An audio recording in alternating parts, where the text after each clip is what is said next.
Vereadora Priscila Krause pertence ao Democratas, conosco aqui no programa Ponto Final. Vereadora, vamos tocar aí no ponto um pouco delicado, mas são as voltas que a política dá. A senhora vai para uma candidatura aí para deputado estadual. O Democratas aqui no estado está apoiando a candidatura de Paulo Câmara, do PSB. A senhora sempre foi crítica do PSB, a Prefeitura do Recife é do PSB, o governo do estado também. E a senhora sempre se posicionou de forma contrária a algumas ações da gestão do PSB. Como é que vai ser a sua campanha agora? A senhora vai subir lá no palanque, vai pedir o voto para a senhora, mas não vai pedir voto para Paulo Câmara? Exato. Veja, eu passei por um período de muita introspecção, agora no início do ano, e muita reflexão. Foi um momento muito solitário, porque a decisão política ela tem que ser solitária, embora eu tenha tido a ajuda e escutei várias pessoas Conselho, num dado momento, exatamente.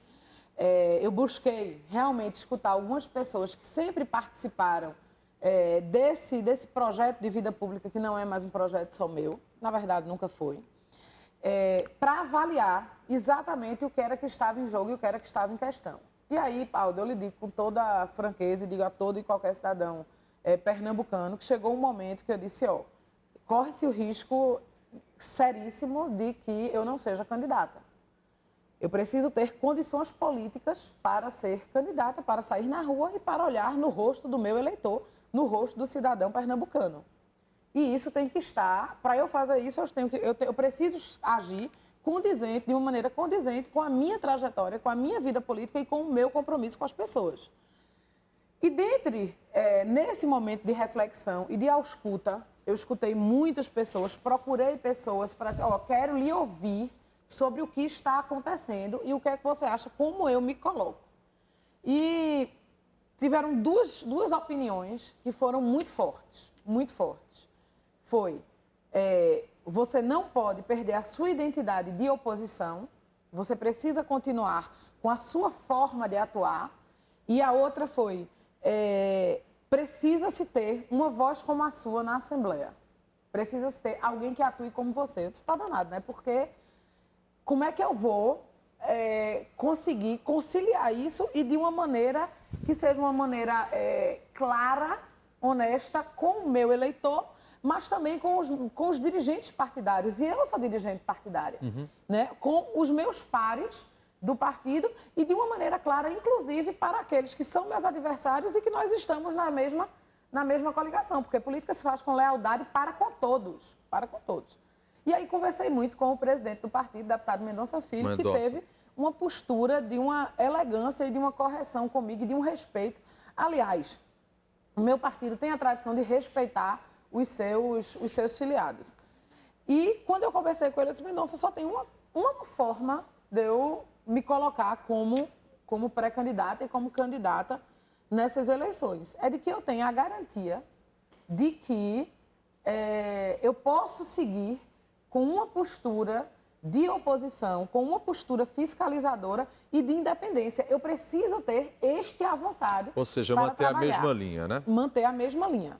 E aí eu já disse, olha, eu entendo totalmente a situação política. Nós não temos um candidato que tenha saído das hostes do campo de oposição. Nós temos hoje 2 candidatos competitivos em Pernambuco, que é o senador Armando Monteiro, o ex-secretário Paulo Câmara, pelos quais eu tenho o meu respeito, né? E nós tínhamos um entrave político que era exatamente o conjunto de alianças do senador Armando Monteiro, que nos colocava junto com, PT, né? Com um adversário histórico e orgânico nosso, e raivoso, que é o PT. Eles podem até ser raivosos, mas nós aqui não somos muito, não.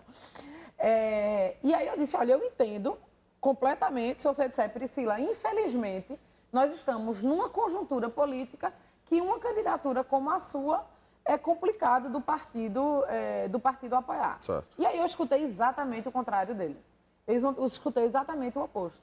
E ele colocou isso numa nota que foi muito feliz ao escrever essa nota. Eu acho que a pessoa estava iluminada quando escreveu aquela nota, que foi a nota oficial de Mendonça, e ele colocou no Face, foi reproduzida nos veículos de comunicação, onde ele disse, nós iremos, por todas as razões, ele explica as razões e diz, no seu caso, você será candidata, você terá a legenda e você será respeitada na sua ação, no seu ato político, na sua forma de fazer política e continue tendo a vontade e a independência. Então, qual vai ser a minha posição? Vai ser uma posição de independência em relação à majoritária e eu vou buscar não influenciar o meu eleitor na hora do voto. Cada um vai fazer o seu juízo de valor. Vamos fazer um juízo de valor na hora de escolher quem vão votar para deputado estadual. Farão esse juízo de valor na hora de escolher e eu me recolho a minha ação de oposição, de fiscalização, né? Eu falei uma vez uma frase que eu acho que ela traduz muito bem o meu papel na Câmara Municipal. Eu disse que fui eleita para ser fiscal da mudança. E isso, inclusive, pensando no momento que o Recife vive. O Recife estava numa situação onde a gente não tinha perspectiva de melhoras para a cidade. Com a eleição do prefeito Geraldo Júlio ou com a eleição de qualquer prefeito que não fosse o prefeito do PT, esse sentimento de mudança, ele ficou claro e ficou evidente para o cidadão recifense. E aí, eu acho que o papel hoje de um vereador e de um vereador da bancada de oposição, mais especificamente, é exatamente ser fiscal dessa mudança, para que essa mudança ela aconteça. Quando eu coloquei no ar, por exemplo, a plataforma Monitora Recife, eu coloquei no ar exatamente para acompanhar e para forçar e para provocar que aquelas mudanças que estão escritas ali, que foram do programa de governo, elas verdadeiramente aconteçam. Porque o Recife precisa. Perfeito. O Recife não aguenta mais essa situação de desordem, de saturamento, de não funcionamento das coisas.